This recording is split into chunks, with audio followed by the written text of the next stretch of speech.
Tahiti Vibes, avec les véhicules Fave, disponibles au comptoir d'importation automobile de Mamaou. Yaorana et Maeva sur ITFM dans votre émission Tahiti Vibes. Aujourd'hui, on va vous surprendre parce qu'on va aborder un sujet que, pour une fois, je n'en connais pas grand-chose en fait, mais comme je suis quelqu'un de très curieux, j'espère arriver à vous embarquer avec nous. Pour ce faire, et volontairement, je dis pas ce que c'est pour l'instant, on va accueillir Aude de Krish, Yaorana. Yaorana Val.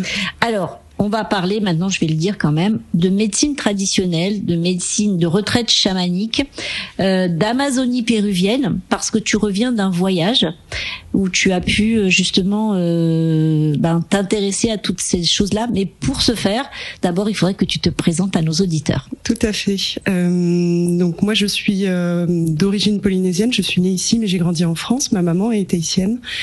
Et depuis 2 ans et demi, je pratique professionnellement la thérapie holistique, c'est-à-dire que j'utilise un ensemble d'outils énergétiques, chamaniques, et je fais également de l'hypnose. Voilà, je travaille sur les états de conscience modifiés pour aider les gens à cheminer dans leur guérison. D'accord. Et ça s'adresse à des problématiques, parce que je veux pas dire le mot pathologie, parce que comme on n'est pas dans de la médecine, on va dire conventionnelle, à quel type de problématiques on s'adresse?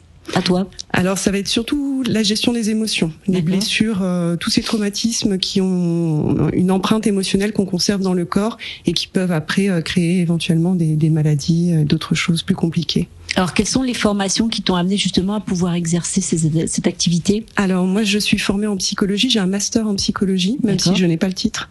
Et après, je me suis formée donc sur les soins énergétiques.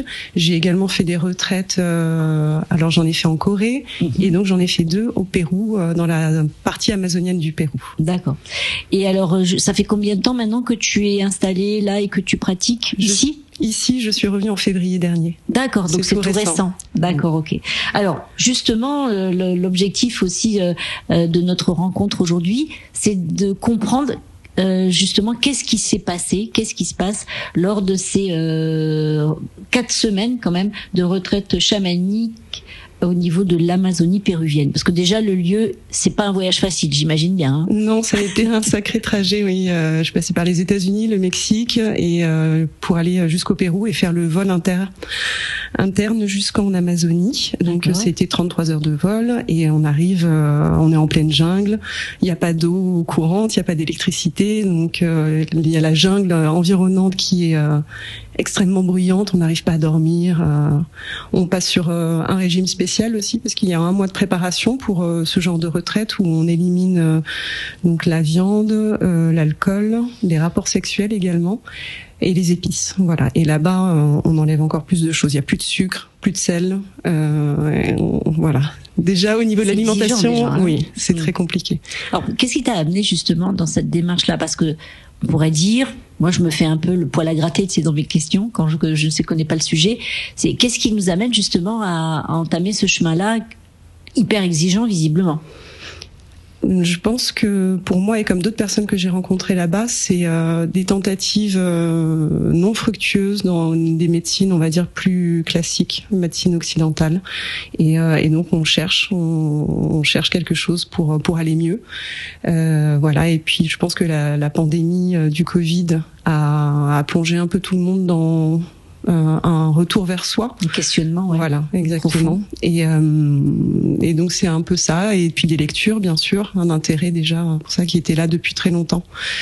Et j'ai fait le grand saut, voilà. D'accord. Et alors du coup, donc on arrive, on se défait de toutes nos habitudes de consommation, on se purifie quelque part.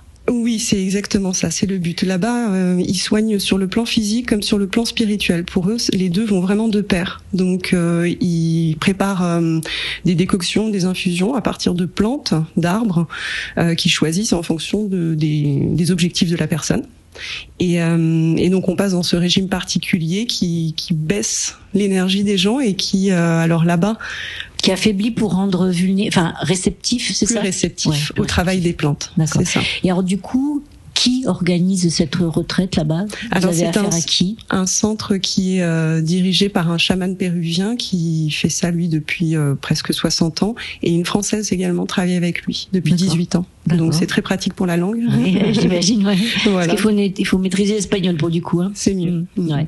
Et alors du coup, donc là on passe cette phase où on est donc on se déshabitue, hein, on se détoxifie un petit peu. Qu'est-ce qui se passe après? Alors, on se retrouve confronté à soi-même. Moi, en plus, j'ai eu la consigne de rester 3 semaines quasiment sans parler à personne dans mon hamac. On n'a pas l'habitude de ça, sans téléphone, sans rien. On n'a rien à penser, de concret. C'est-à-dire même la nourriture, elle est amenée 2 fois par jour. Donc, on n'a pas de course à faire, pas de rendez-vous, personne à voir, personne à qui parler. On est obligé de plonger à l'intérieur de soi. Et je pense que les plantes qui nous donnent aident ça. Oui, complètement. Alors, tu passes ces 3 semaines sans parler, et là, qu'est-ce qui se passe? Des prises de conscience, des remises en question sur toute la vie, comment on se construit des croyances limitantes, on se construit nos propres murs tout autour de nous en fonction de nos blessures. Et on voit comment ça détermine les relations qu'on a, que ce soit au niveau professionnel, amical, sentimental. Et donc, une fois qu'on a déconstruit ces choses-là, on se sent beaucoup plus léger. Et puis, on sait où il faut aller, je pense. Voilà. Alors, concrètement, toi, donc après ces 3 semaines de silence, il s'est passé... Enfin, tu rentres dans une autre phase dans ce centre? Ou qu'est-ce qui s'est passé? On t'a dit merci, au revoir? J'avais prévu 4 semaines, moi. Ouais. Donc la première semaine, je me suis dit mais quelle folie, pourquoi j'ai pris 4 semaines, ça va être beaucoup trop long, je vais jamais tenir. Au bout de 3 semaines, c'est beaucoup trop court, il faut que je rallonge d'au moins 2 semaines. Et puis au bout des 4 semaines, j'étais très heureuse de rentrer. Finalement, c'était le bon. Et quand on ressort de ça, il y a un accompagnement quand même, ou comme on est arrivé, on repart? On reste en contact avec notamment la Française. Mais là, ça s'est passé que par le fait de peut-être une sorte de méditation forcée, puisque tu devais être isolé, pas parler aux autres, et de ce que tu mangeais et des plantes qu'on te donnait, ou est-ce il s'y passait d'autres choses concrètement? 2 fois par semaine sont organisées des cérémonies d'ayahuasca. Donc c'est une plante qui est considérée comme une drogue en France, qui est interdite. Donc ce que je relate là, c'est uniquement les faits, ce que moi j'ai vécu, en aucun cas de la publicité, qui est une plante qui donne des visions et qui est purgative, c'est-à-dire qu'elle fait vomir. Donc en gros, cette plante va scanner le corps entièrement, montrer tout ce qui va pas, toutes les émotions négatives qui sont conservées, et après on va travailler justement à l'aide de ce purgatif pour les éliminer. D'accord. Et c'est vraiment quelque chose de très très puissant. Alors, je pense que plus ou moins tout le monde a dû voir des reportages, parce que moi, du coup, ça me fait penser à un reportage que j'avais vu.